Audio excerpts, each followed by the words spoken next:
Денеска се одбележува 7 април, светскиот ден посветен на здравието, имено годинава заради зголемениот број на лица кај кои страдаат од депресија, притоа не ја третираат оваа болест соодветно, која може да доведе и до суицидни појави. Токму денешниот ден е посветен на лекување на депресијата и се нудат и бесплатни совети и посети на психолог или психијатар. Но минатата година овој ден беше посветен за борбата против дијабетесот. Да се потсетиме. Дијабетот се шири со епидемиски размери, предупредуваат лекарите. Токму поради сериозноста на овој глобален здравствен проблем, оваа година светскиот ден на здравието 7 април се одбележува под мотото да го победиме дијабетот. Во 2015 година во светски рамки регистрирани се 415 милиони лица заболени од дијабетес. Истиот тренд на раст на процентот на заболени од дијабетесот е и во Европа, така да и во минатата година имаше 52 милиони заболени од дијабетес или 7,9%, а за 2015 година се регистрирани 9,1%. Значи, замислете за една година колкав е процентот на заболени од ова заболување. А за Македонија се регистрирани 185.000 луѓе, од кои 39.000 се поставени на инсулинска терапија. Лекарите велат дека е многу важно да се следи состојбата со шеќерот во крвта и да се прават редовни прегледи за да се избегнат компликации. Во нашата држава преку матичниот лекар се воведени тие скрининг тестови кои што се пациентот мора еднаш на 6 месеци, еднаш годишно да ги направи тие лабораториски испитувања и тие пациенти кои што имат вредност на гликемијата во крвта над нормалната вредност се упатуваат на секундарно ниво, каде што се вршат додатни исследувања, дали орален гликоза толеранс тест или профил, и понатаму врз основа на тие резултати се воведува терапија или само со хигиено-диететски режим, меѓутоа се закажуваат за наредни контроли тие пациенти. Во насока на подигнување на свеста за сериозноста на оваа состојба, советите и препораките од лекарите остануваат исти: превенција, рана диагностика и дисциплиниран начин на живот. Превенцијата на дијабетесот како заболување е многу важна. Прво скринингот, а потоа примарната превенција, секундарната превенција и превенцијата на терциерно ниво. Значи, потребно е пациентите кои што го имаат за ова заболување редовно прво хигиено-диететски режим, да внимаваат на здравиот начин на исхрана. Потоа, како второ е физичката активност, она умерено пешачење кое што се препорачува кај сите пациенти. Според проценките на Светската здравствена организација, дијабетесот до 2030 година ќе се искачи повисоко од сегашната ситуација во однос на морталитетот, морбитетот, каква ќе биде неговата преваленца и слично. Дијабетот според проценките ќе стане 7 најчеста болест во светот. Денешниот разговор го посветуваме на здравието и на општото и она кое што значи во последно време болеста на модерното време, алергиите. Со мене е доктор Силвана Петрова-Насух. Добре дојдовте и ви благодарам што прифативте да бидете дел од нашата програма на Мега телевизија. Благодарам за поканата, темата беше мощна и интересна и темата е навистина и сезонски многу активна, затоа што во последно време се среќаваме многу често со алергиите и представуваат навистина заболувања кои веќе завземаат епидемиолошки размери. Вие се занимавате со оваа проблематика, по конкретно нели алергиите кои што ги има од неколку типа. Каква е состојбата овдека кај нас на Подрачево, на Битола и нели регионот кој што го опфаќаме? Ако гледаме статистички, најголем број на алергии со кои се среќаваме, тоа се алергиите на материите кои кружат во воздухот. Многу помалце ги имаме алергиите на храна. Заради загаденоста на воздухот, често пати кружат материи во воздухот кои представуваат антигени. Што значат антигени? Тоа е нешто ново кое организмот не го препознава и жестоко се бори против тоа. Ќе кажеме да, тоа е нашиот одбранбен механизам. Точно. Одбранбениот механизам се вика имунитет. Кога имунитетот ќе даде една прекумерна реакција, тогаш на сцена стапуваат алергиите. А ние, бидејќи на нашето поднебје во последно време нели имаме доста загадувачи новиот транспорт на материи кои ни доаѓаа со ветровите, имавме дури и афрички ветрови, афрички песок кој беше донесен до тука. Значи се тоа е нешто ново за нашиот организам и заради тоа се големи предизвикувачи и носат голем ризик за појава на алергија. И затоа што нашиот организам не ги препознава како генетски на онај генетски склоп кој ние го имаме за нашиот организам да го препознава како свој.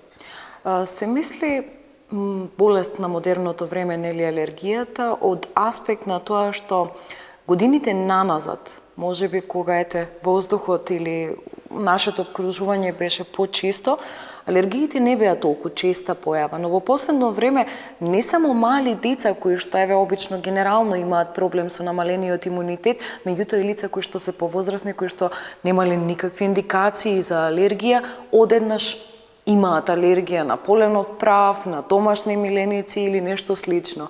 Така, алергиите се познати по тоа што немаат старосни граници. Значи, ако порано ги гледавме алергиите почнувајќи од школските деца нагоре, сега таа граница е многу спуштена надолу. Имаме дури дечиња по 2 години кај кои забележуваме веќе алергиски реакции, типични алергиски реакции. Од друга страна, старосната граница кон повозрастните години е исто така за големо чудо поместена. Значи, немате правило, алергија може да добиете и во 70-та година за прв пат да ја забележите, и на 65 и на 90. Едноставно тие граници кај алергијата се избришани. Затоа што, ако ги земеме за пример на нутритивните алергии, алергиите на храна, сега имаме толку голем транспорт на нови типови на храна, посебно сега се промовираат растенија кои не растат на нашето поднебје. Се е тоа ново за организмот и се е тоа ризик. Дали вашиот организам ќе ги прифати како свој и ќе може понатаму кога веќе ќе ги прими да ги преработува, да ги искористува, односно да ги метаболизира, или едноставно ќе ги препознае како туги и почнува прекумерно бранење на организмот. Значи, ако кај обичниот одбранбен механизам при првиот контакт се создадат, да пробаме малце попросто да ги објасним алергиите. Значи, кога прв пат доаѓате со некој алерген кој не го препознава вашиот организам. Првиот пат организмот заради своја одбрана можеби ќе создаде 10.000 клетки и од нив ќе се создадат 100.000 антитела. Но вториот пат тие клетки памтат и кога втор пат доаѓате вие со истиот антиген во контакт, тогаш реакцијата е бурна, тогаш од ненадеж се создава армија клетки која создава уште поголема армија на антитела. Тие антитела се врзуваат за клетките, клетките ослободуваат медиатори како што се хистаминот, серотонинот. Точно тие материи ги предизвикуваат симптомите кај алергијата. Зато имаме кај контактните алергии солзење на очите, запнат нос, кашлање, суво кашлање, надразнителна кашлица, додека кај нутритивните алергии тие симптоми одат малце подраматично. Кај нив многу често и многу брзо гледаме гушење. Значи, силен оток на грлото, може да се јави повраќање, гушење, може да се јави виолетова пребоеност на лицето, што значи колапс на циркулаторниот систем, и таквите алергии бараат многу брза интервенција. Значи ли ова дека може да се излечат алергиите? Јас 33 години се соочувам со таа алергија и заради таа причина трите производи кои што ви ги наведов претходно се исклучени од мојата кујна и некако моето семејство е казнето заради тоа што јас не можам да ги допирам, не можам да ги јадам тие три производи. Дали постои можност, да речеме, дека некогаш јас ќе престанам да имам мака од лук, кромит и прас?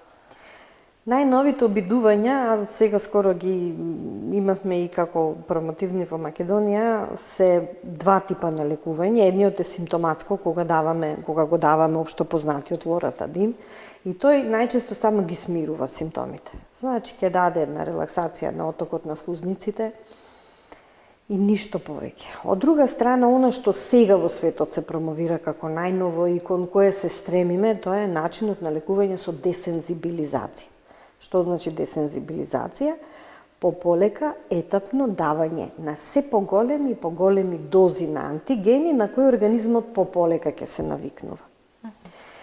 Десензибилизацијата се врши со помош на вакцини, значи секоја вакцина е со позната концентрација и одите од најмалата концентрација, постепено добивате поголеми и поголеми и вашиот организам се учи пополека да се навикнува на тие антигени. Затоа не очајувајте, можеби сепак во вашата кујна ќе ги вратите истите производи.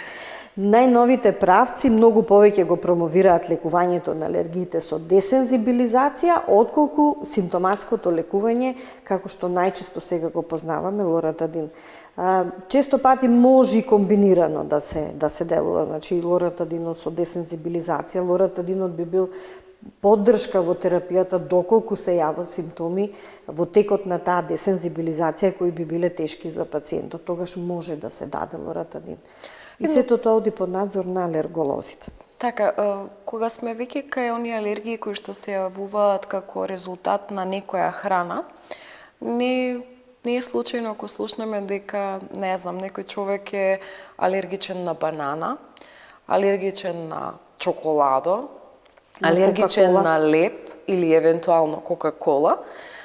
Значи ли тоа дека алергијата се јавува како причинител на тој производ или како одредена состојка во самиот производ? Случајот со јагодата е општо познат и одамнина го имаме. Да, јагодката е силен антиген. Така, исто и со медот, нели, тоа се случува во раната возраст, се внимава, нели, кога се даваат за прв пат. Меѓутоа, еве конкретно бананата. Толку многу позитивни работи има во себе, минерали, витамини, па добра е за концентрација, добра е за ова, добра е за она. Во случајов имаме човек кој што е алергичен, не на бананата како производ, меѓутоа пестицид со кој што се прска кората на бананата при транспортот за да стигне кај нас, бидејќи не ни е домашно овошје. Постои ли таква можност, релација во однос на закачувањето на некоја алергија? Постои, како да не. Третманот со толку хемиски производи секако дека ќе носи поголем ризик од самиот производ. Затоа што, да, бананата не е наше ендемско растение, меѓутоа се користи многу одамна. И точно, се поголемата употреба на хемиските средства го носи поголемиот ризик. Но, знаете како, бананата сама по себе има пероксидаза, на која најчесто може да се јави алергија. Во Кока-колата имате многу вештачки засладувачи. Тоа е веќе хемија која знае да иритира. Самата Кока-кола, основната рецептура може би не.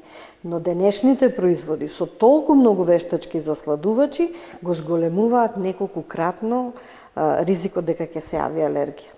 Ако имаме диабет, лекарите препорачуваат со контролирана исхрана и начин на исхрана, можеме да го контролираме диабетот да не ескалира, за да не дојдеме до онаа фаза на користење на инсулинот.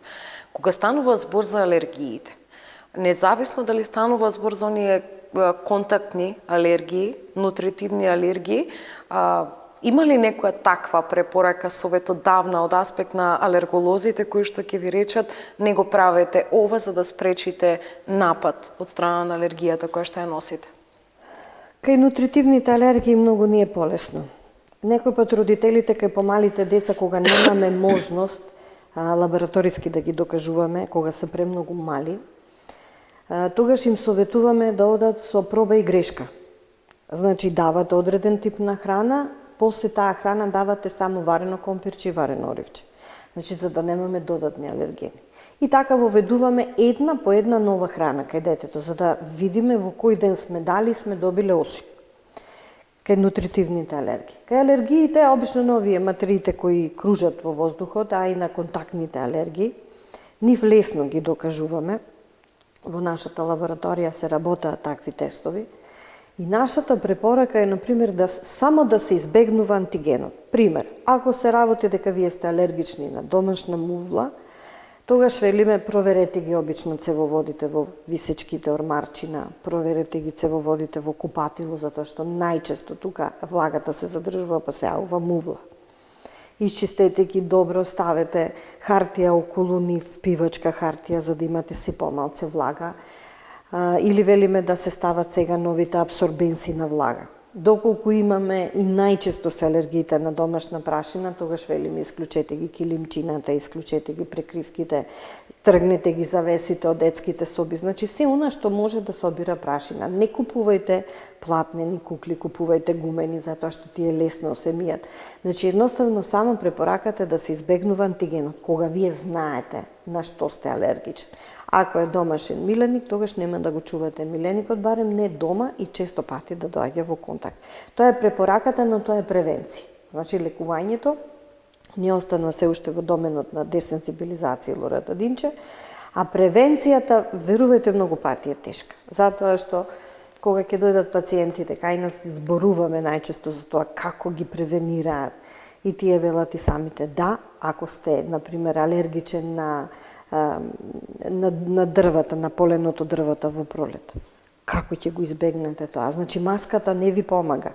Затоа што од страните маската е отворена и истиот тој воздух и полен е толку ситен и невидлив, тој циркулира секаде. Значи не можете да ги избегнете. Во тој случај само се заштитувате со лоратадин за да ги намалите ефектите и останувате дома кога не мора да излекувате. Тие се тоа превентивни мерки кои можеби само малку помагаат и ублажуваат, но во секој случај не го решаваат проблемот. Ги имаме. Ете, сама споменавте алергиите од поленов прав и овој период пролетен кога цвета, нели, е најкритичен за луѓето кои што имаат таков вид на алергија. Значи ли одредена терапија која што луѓето ја примаат кога нели е сезоната на полен, ако ја почнат малку порано, дека можат да се заштитат, да не добијат онакви напади, дури и астматични, како што има случај? Не. Затоа што терапијата, лоратадинот, има своја одредена динамика на делување. Значи, не можете вие од февруари да почнете да пиете лоратадин, за во март да не добиете алергија на поленот. Затоа што лоратадинот па баш и не е некој лек за долготрајна употреба и е симптоматски лек. Значи, тој ги ублажува моментално појавените симптоми. Обично не препорачуваме така. Постојат во последно време имаме некои студии кои укажуваат на одредени сирупи, посебно кај децата, кои успеваат барем малку да го намалат имуниот одговор кај децата, затоа што, нели рековме, алергиите се прекумерен имун одговор, да го намалат тоа прекумерно создавање. Но се и тоа се уште во експериментална фаза, официјално прифатени лекови од тој тип немаме. Кога имаме алергија, може ли да се каже дека животот добива поинаков тек и тешко е да се справиме со состојбата, не знам дали спаѓа во делот на болести алергијата или е состојба? Болест, сепак болест. Е класифицирана како болест. Дали е тешко да се носи човек со тоа? Тешко е. Посебно за родителот кога нели имаме и дете? Да, животот се менува кај во семејството каде што го добивате сознанието од ненадеж дека да, вашето дете е алергично, посебно на домашна прашина. Така и се замислете. Куќата треба да се преуреди откоре. Значи нема она што јас сакам, туку она што е прифатливо и потребно. Се дома треба да се сведе на минимум. Нема полици полни со играчки, со украси, со слики. Се тоа треба да се брише. Тешко е затоа што родителите постојано се на штрек дали ќе добијат напад алергичен, дали ќе добијат анафилактичен шок, затоа што вие колку да го избегнувате алергенот, ако е тој чест, ако е поленов прав, ако е домашна прашина, вие постојано сте во контакт. Тој постојан контакт го зголемува имуниот одговор, така да кај тие деца секој пат постои шанса дека може да се јави анафилактичен шок, што ја зголемва и тензијата во семејството, стравот. Секој пат сте на штрек. Постои ли алергија која што генетски може да биде пренесена од мајка на дете или од татко на дете? Тоа се се уште студии, знаете како, најчесто прашање, дали се наследуваат одредени болести. За алергијата постојат многу опречни студии, додека едни го фаворизираат прашањето дека генетски ги носиме тие информации заради тоа што алергијата ги засега и Т и Б лимфоцитите, па доста студии го промовираат тој став дека да, може да биде наследно. Од друга страна, пак најновите истражувања од она што може деновиве да го прелистам, покажуваат дека не, тоа е стекната реакција и дека моментално, значи, организмот реагира соодветно на тоа како ќе биде експониран антигенот. Кога велам како ќе биде експониран антигенот, мислам на тоа дека вие можеби 100 пати ќе каснете јаготка. 101-виот пат ќе се јави алергија. Тоа е она подкрепа, нели, дека не мора да значи дека е генетска предиспозиција, бидејќи луѓево, нели, сега дури на 77 годишна возраст може да Прв пат ќе развие. се јави алергија, особено на некој производ што претходно сте го јаделе не знам колку пати. Сега ќе се јави алергија. И тоа е она што алергиите ги чини толку непредвидливи, не знаете во кој момент како ќе одреагира организмот. Да, точно вие 100 пати сте јале јаготка, меѓутоа можеби таа јаготка не била прскана.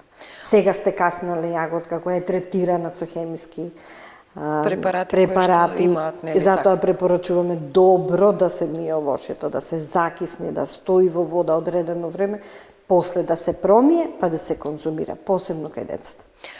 Кога зборуваме за децата и возрастните, кај возрастните претпоставувам дека е полесна диагнозата за поставување наспроти малите дечиња. Дали во Битола нашиве граѓани можат некаде така да си го проверат својот алергенски статус, доколку имаат мака каде можат да се обратат, може ли да не упатите малку? За диагностика на алергиите се користат се уште во светот два типа на тестови. Едниот тип на тестови е прик тестот. Обично се работи на подлактицата, каде што со лесни боцкања прво капнуваме капка од одреден алерген, например трева, полен, бреза, евла, и потоа лесно боцкаме за да може тој алерген да стигне подкожно до најповршната циркулација за да може да развие или да не развие алергија, да даде алергиска реакција. Доскоро тој тест се работеше во Битола на пулмологија, мислам дека сега не го работаат повеќе. Вториот тип на тестови се тестовите кои ги работиме во нашата лабораторија, се многу поедноставни затоа што имате едно боцкање, се зема крв од вена, нема директен контакт со алергените, затоа што при прик тестовите можеше да се јави, например, покрај локалната реакција, кога ви капнувате хистамин, се јавува големо широко поле. Таа реакција најчесто пати знаеше да биде непредвидлива, па да се пренесе на целиот организам, па да биде тешко и да го завршите тестот.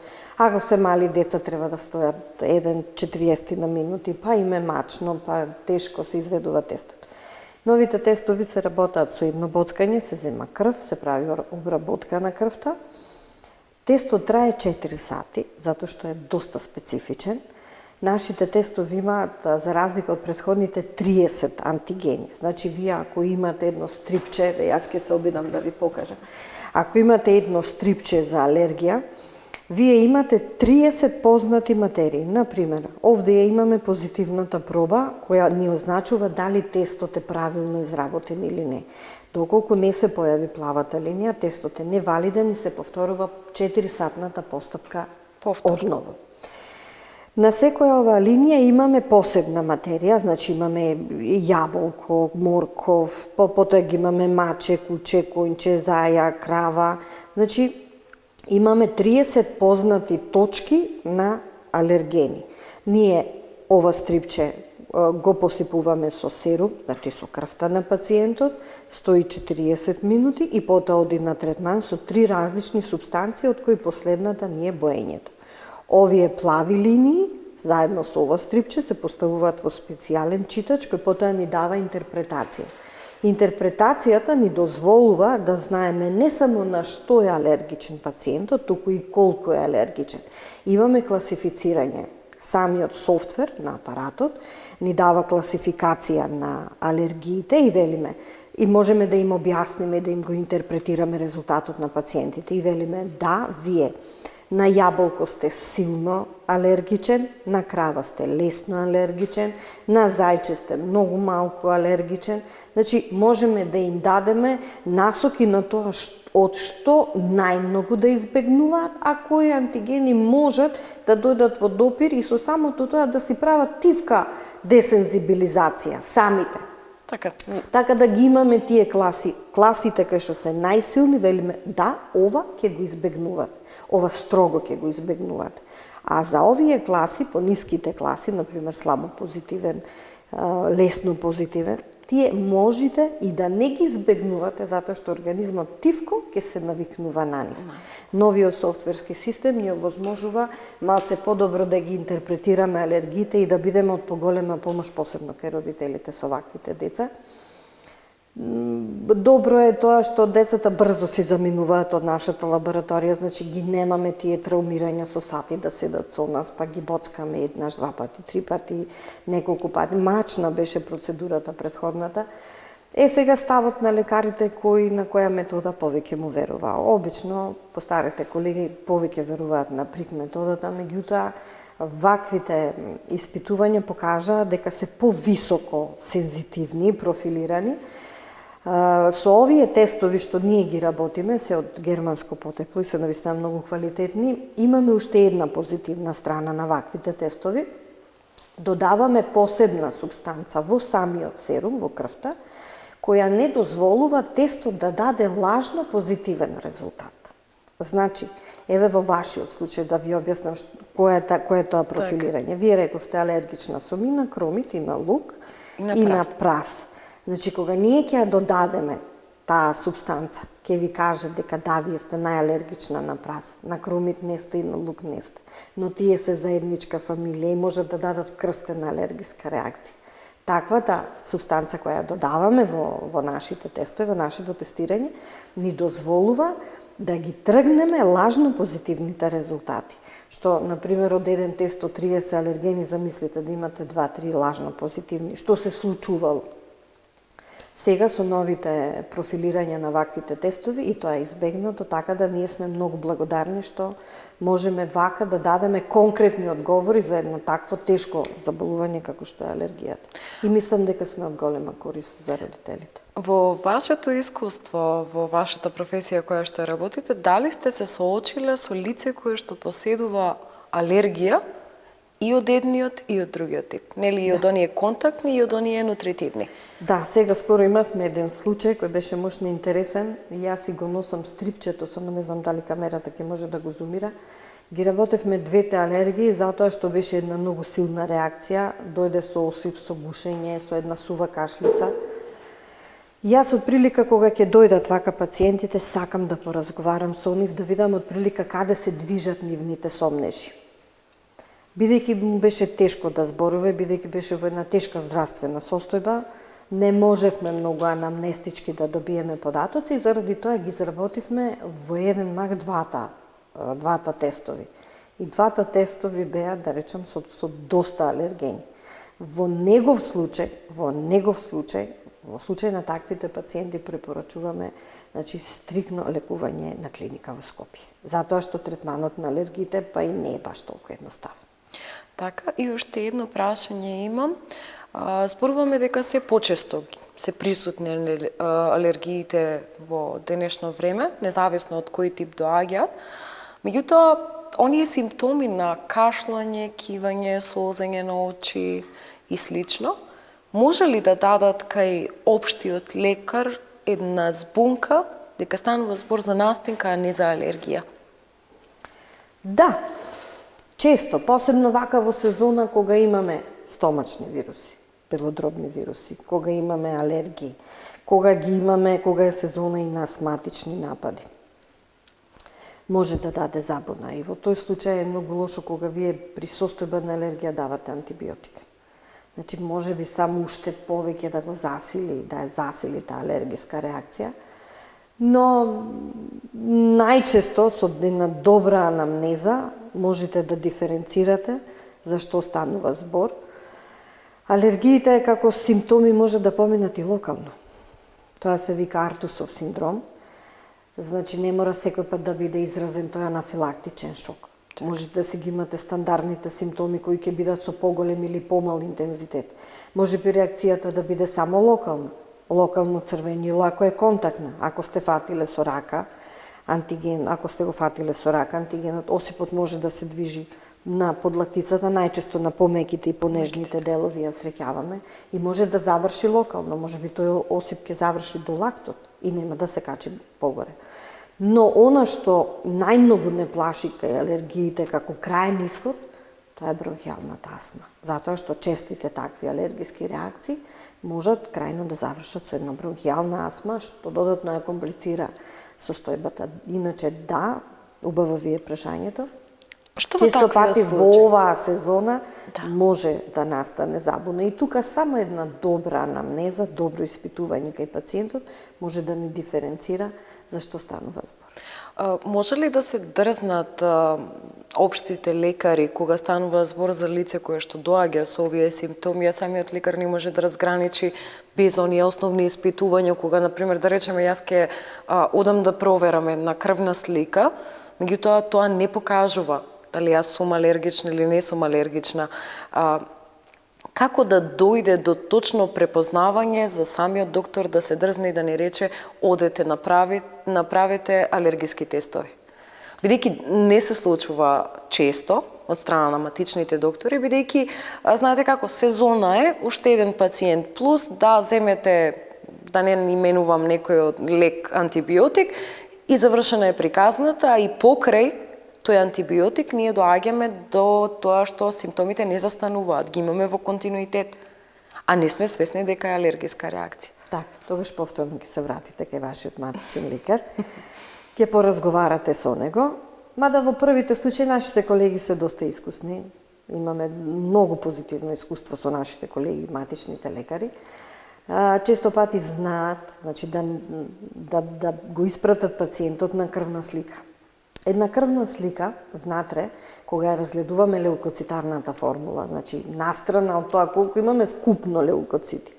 Внатре, во самата лоза на белите крвни клетки имаме поедини лози, така ги разгледуваме колкавини се лимфоцитите, во однос на неутрофилите, ако се неутрофилите поголеми, повисоки, значи тоа не упатуваме на бактериска инфекција, ако се лимфоцитите поголеми, размислуваме или алергија или е вирус, ако се моноцитите поголеми, значи веќе имаме други состојби кои понатаму ги третираме поинаку. Така да една крвна слика, тоа е резултат кој го добивате за 5 минути, затоа што се боцка од прста и го добивате одма тој резултат. На матичниот лекар ќе му каже многу. Матичните лекари веќе знаат доста често да упатат само на една брза диагностика како што е крвната слика, така да ваквите забуни гледаме дека од година во година стануваат се поретки. Јас ви благодарам за вашето гостување. Се надевам дека на многу од нашите гледачи им одговоривме на некои прашања кои што ги имаа поврзани со самите алергии. Се надевам дека ќе ни бидете повторно гостин на нова тема, која што ќе може да ја обработиме подетелно овдека, лично за нас и пред се за гледачите. Така, јас ви благодарам на поканата, ова беше една комплексна тема. Се надевам дека дадовме доста одговори, само на крај би сакала уште една реченица да додадам. Слободно. Значи да не родителите, посебно за кај децата, да не експериментираат со собствени начини на лекување, затоа што во денешно време алергиите колку тешко се разликуваат од настинките, толку тешко се разликуваат од новите состојби, значи кои ги нарекуваме интолеранција на храна, посебно кај таквите алергии. Бараат друга диагностика, бараат друг третман, така да при алергиски реакции, при осипи и при симптомите кои ги споменавме, обавезно да се јават кај стручно лице, кај лекар, затоа што експериментирањата и чекањата многу пати знаат да дадат тешки компликации. Темата е доста комплексна, јас се надевам дека се она што остана неодговорено, ќе имаме прилика да поразговараме и друг пат. Ви благодарам на поканата. Ви благодарам и вас за гостувањето, а ние, почитувани гледачи, продолжуваме понатаму.